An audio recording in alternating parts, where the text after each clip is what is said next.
네, 뉴스라이브 이번에는 주요 사건 사고 이슈 짚어보겠습니다. 이용혁 건국대 경찰학과 교수 그리고 양재일 변호사 나와 있습니다. 네, 어서 오십시오. 안녕하십니까. 네. 자, 먼저 살펴볼 주제는 조국 전 장관 일가에 대한 검찰 수사와 관련된 내용입니다. 자, 지난 금요일 조국 전 장관의 오촌 조카 조범동 씨에 대한 첫 재판이 열렸는데요. 자, 이 자리에서 조 씨의 변호인이 정경심 교수 측에 대해서 강한 불만을 드러냈다고요. 일단 정경심 교수 측에서는 영장실질심사 전에 이제 어떻게 이 사건에 대해서 보고 있느냐에 대해서 주로 주도한 것이 이제 오촌 조카인 조범동 씨였고, 네. 근데 오촌 조카인 조범동 씨가 문제를 일으킨 부분을 정경심 교수에게 지금 잘못이 있다라고 검찰은 보고 있다라고 얘기를 했지 않습니까? 네. 그래서 이제 특히 그 전에 이제 정경심 교수나 조국 전 장관의 자산을 관리해줬던 자산관리인 같은 경우에도 이게 처음부터 이제 오촌 조카가 모든 것을 기획했던 부분이고, 오히려 정경심 교수나 조국 장관은 그것에 속아서 피해를 본 것밖에 없다라는 얘기를 했기 때문에 네. 그런 부분에 대한 이제 불만을 이제 조범동 씨 측에서는 터뜨렸다라는 건데, 그런 얘기도 또 덧붙여서 했습니다. 그러니까 본인이 구속돼서 기소가 된 공소장 부분에 정경심 교수와 공범으로 지금 엮여 있는 부분은 없다. 근데 무슨 자기가 잘못한 부분을 다 정경심 교수에게 뒤집어 씌웠다라는 것이냐라고 얘기를 하고 있어서 네. 과연 이제 검찰이 조범동 씨에게 적용한 혐의 부분하고 정경심 교수에게 앞으로 이제 기소를 하게 될 거 아닙니까? 그때 혐의 부분이 얼마만큼이나 겹칠 것이냐를 봐야 지금 누가 얘기가 맞는지를 좀 알 수가 있겠죠. 예. 자, 그런데 지금 보면 이 정경심 교수가 오촌 조카와 통화를 한 사실, 이 녹취록이 지금 검찰이 가지고 있다고 알려지면서 이 내용이 과연 어떤 내용일까 많이들 궁금해하시거든요. 네, 지금 보도 등에 의하면 그 주식 가격과 관한 예상 네. 또 관련된 논의가 있었다고 하는 이런 점인 것 같고요. 네. 두 번째는 이런 취지의 얘기가 있는 것으로 알려졌습니다. 정경심 교수가 WFM에 있어서 이익을 더 볼 수 있었는데 못 봐서 아쉽다라고 네. 하는 취지의 얘기를 했다고 하는 거죠. 이 점이 하면은 밤은 분명히 불법적인 사항임을 스스로가 인식할 수 있었던 반증이 아닌가, 예. 이런 해석을 검찰에서는 하고 있는 것 같고요. 지금 어떻게 본다면 초기에는 그 오촌 조카가 정경심 교수를 보호하려고 하는 이런 태도가 많이 보였던 것 같습니다. 관련된 이름, 정경심이라고 하는 이름 자체를 다 지워라, 이런 등등의 얘기를 했는데 네. 지금 형국에 이르러서는 이익을 따져봤더니 이른바 죄수의 딜레마 상황에 봉착한 상황이죠. 바꿔 얘기하면 가만히 모든 것을 수긍하게 되면 모든 죄를, 모든 책임을 본인 스스로가 안고 가야 되는, 그리고 지금 혐의점을 보게 되면 예를 들면 사기 범이라고 만약에 인정하게 되면 네. 이것은 십수억 이상을 사기를 친 소위 그 특정경제가중처벌법상의 중죄에 해당될 수가 있습니다. 1억 원 이상이게 되면 무기 또는 10년 이상의 징역에 처하기 때문에 네. 이것을 내가 다 안고 갈 특별한 이유가 없지 않는가, 이와 같은 죄수의 그 딜레마 상황에 있기 때문에 향후 얘기하지 않았던 부분을 검찰에게 얘기할 가능성도 상당 부분 있지 않겠는가. 그래서 결국은 이 녹취 파일이 국정농단 사건에서 정호성 비서관이 본의 아니게 이렇게 녹음했던 내용이 나중에 결정적 스모킹 건이 됐듯 이번에도 스모킹 건이 될 공산이 크지 않는가, 이런 추정 나오는 거죠. 네.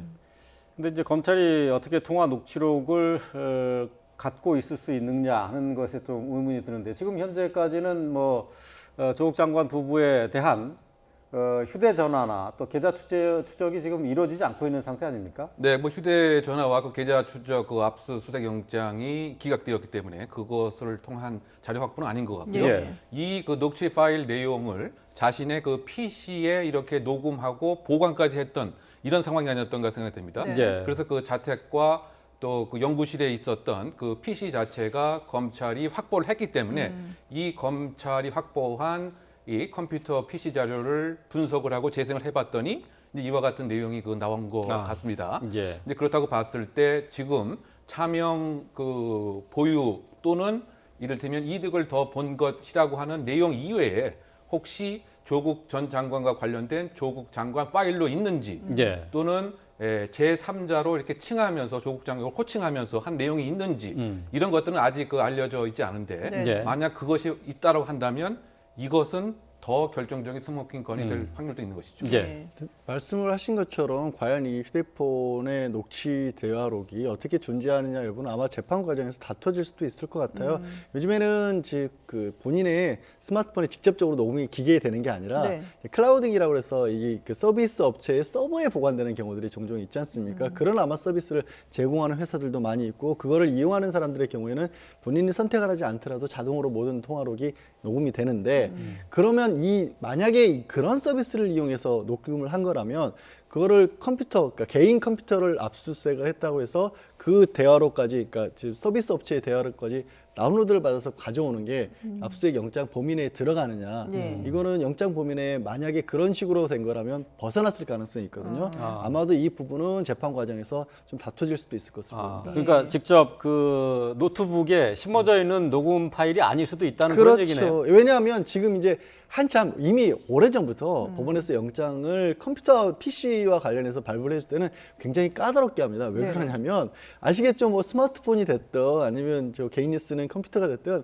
요즘에는 그거 하나를 접속해 보면 그 사람 관련된 모든 게 거기 다 들어가 있잖아요. 물론 그렇죠. 그러다 예, 보니까 예. 만약에 거기서 본인이 이제 자기 컴퓨터로 메일 같은 걸 작업을 했다. 그러면 네네. 그 메일과 연계된 내용까지 하나하나 다 볼 수 있다라고 해버리면 그 사람의 사생활 모든 걸 다 압수수색 영장을 내준 거나 마찬가지거든요. 그래서 그런 부분에 대해서 영장을 발부를 해주더라도 딱 제한된 범위 내에서 이 부분만 봐라라고 발부를 해주는데 이게 만약에 말씀드린 것처럼 그 컴퓨터 자체가 아니라 그냥 그 서비스, 스마트폰 이용업체 서비스의 데이터베이스에 올라가 있는 거를 컴퓨터를 통해서 얻은 거라면 네. 이거는 이 증거 능력 자체가 없을 수도 있는 거죠. 그러니까 검찰이 녹취록을 어떤 경위를 통해서 입수했느냐가 이제 중요한 관건이 될 수도 있다라는 말씀이신데 그런데 지금 검찰에서는 이 녹취록뿐만이 아니라 조 전 장관이 직접 이 WFM 주식을 사는데 돈을 보낸 그 계좌도 추적을 하고 있는 상황이거든요. 그러니까 조 전 장관 명의로 된 계좌에서 예. 정진식 교수에게 5천만 원 가량이 그다음에 입금이 됐고 그날 당일날 이제 정진식 교수가 이 WFM의 주식을 산 게 아니냐라고 그렇죠. 보고 예. 있는 건데 예.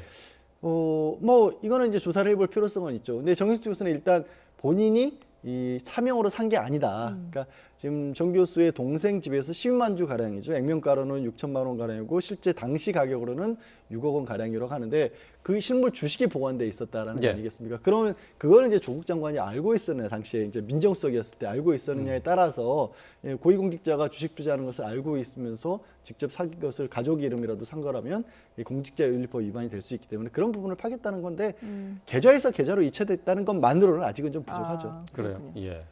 자, 그런데 지금 만약에 이제 조 전 장관 같은 경우는 이 부분에 대해서 어디에 돈이 어떻게 들어갔는지 모르겠고 그 WFM이라는 주식을 산지도 모른다 이렇게 부인을 했어요.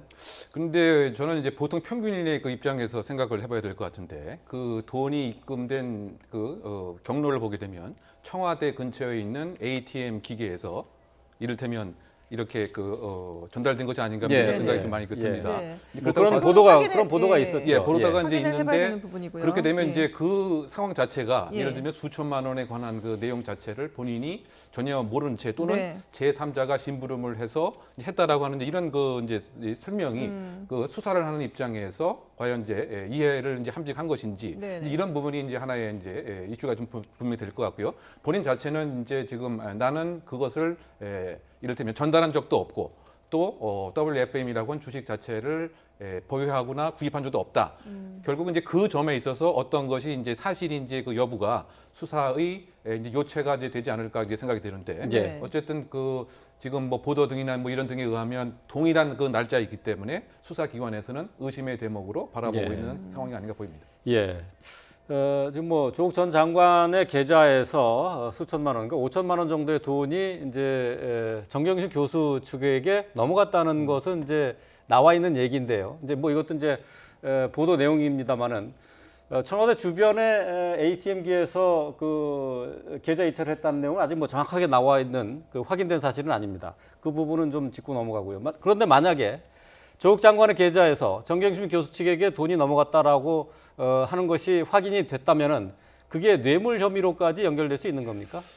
지금 그 얘기가 나오는 게 그때 정경식 교수가 일단 차명으로 산 것이고 한 6억 원 가량의 주식을 그런데 그 6억 원 가량의 주식을 샀는데 조금 시가보다 좀 싸게 산 것이고 근데 싸게 산 이유가 조국 전 장관 당시 민정수석에게 뭔가 대가가 있기 때문에 그렇게 싸게 사도록 특혜를 준 것이다까지가 돼야지 이게 뇌물이 되는데 네. 예. 단계가 좀 많이 남았다는 거죠. 일단은 정경심 교수 측은 차명 주식도 아니라고 내가 산 게 아니라고 부여를 하고 있고 예. 그다음에 지금 5천만 원이 넘어갔다고 하지만 조국 장관이 그걸 알았는지는 또 아직도 밝혀진 바가 없고 두 번째로는 당시 민정수석이었잖아요. 네. 네. 그러니까 주식 거래와 관련된 회사에서 무슨 일이 있었길래 조국 전 장관 당시 민정수석에게 무슨 대가를 바라고 이거를 줬다고 할 것이냐. 그 부분도 좀 풀어야 될 부분이고 그다음에 조금 싸게 샀다고 하는데 문제는 그게 뭐 언론에 나오는 한 2억이라고 하는 것도 있고 1억이 조금 넘는다고 하는 것도 있는데 일단 만약에 주가 조작을 통해서 정경심 교수가 시세 차익을 얻으려고 한 것이라면 그리고 그래서 조범동 씨하고 아까 잠깐 얘기한 것처럼 통합과리에서 얼마만큼 올랐는지를 알고 있었다라고 한다면 그럼 또 왜 그건 또 팔지 않고 그대로 가지고 있었느냐. 그러니까 이런 것들이 아직은 좀 퍼즐들이 좀 안 맞는 부분들이 있습니다. 하여튼 네. 뭐 말씀드린 것처럼 정리를 하자면 조국 장관에게 뇌물까지 연결이 되려면 그게 명확하게 이익을 받았고 그리고 대가 관계가 있어야 된다. 근데 민정수석의 직무 관련성과 도대체 어떤 부분이 있는지까지는 좀 밝혀져야 된다. 그래야 이제 혹시라도 뇌물이 아닌가를 밝힐 수가 있는 거죠. 그렇군요. 뭐 이런 부분들을 확인하기 위해서 어제도 이제 정경심 교수를 불러서 검찰이 조사를 했는데 결국은 직접적으로 조 전 장관을 불러서 확인해야 되는 부분 아니겠습니까? 그렇죠. 그런데 이제 그 나름대로 수사가 어느 정도 그 정경심 교수에 대한 사항 또 그 조국 장관 동생에 대한 나름대로의 오늘 좀 며칠간의 구속영장 네. 청구 등을 다 보고 나서 최종적으로 관련된 의문 사항을 조국 전 장관을 통해서 이제 확인할 이럴 입장이 아닌가 생각이 됩니다. 예. 지금 물론 이제 예를 들면 입시와 이제 관련된 부분에서 조국 장관이 직접 관련성이 있는 이를테면 영장에 나와 있지 않은 아들에 대한 이런 부분들, 네네. 예를 들면 이제 뭐 충북대 로스쿨이라든가 기타 그것에 관한 혐의뿐만이 이제 아니고 지금 우리가 그 논의를 한 바와 같이 이 사모펀드와 관련돼서 전혀 알고 있지 않았던 것인지 만약에 알았다라고 하는 의문이 있게 되면 그 공직자윤리법에 관한 혐의가 이제 짙어지는 이런 그 상황인 거고요. 네네. 그 조국 동생과 관련돼서도 약 10년간 그 건과 관련돼서 그 조국 장관이 웅동학원의 이사로 재직을 했기 때문에 허위 소송과 관련된 대응 문건 등이 자택에서 나왔었는데 그러면 이것과 관련돼서는 조국 장관의 혐의는 전혀 없는 것인지 이런 것을 먼저 지금 사전 조사를 통한 이후에 그 다음에 최종적으로 이 사실을 조국 장관을 통해서 이제 확인을 한다고 한다면 그 다소 시일이 소요될 가능성도 있지 않나 생각이 됩니다. 네. 또 이제 조 전 장관의 동생 같은 경우 구속영장이 기각이 되는단 말이죠. 검찰에 다시 재청구한다고요. 네, 그렇습니다.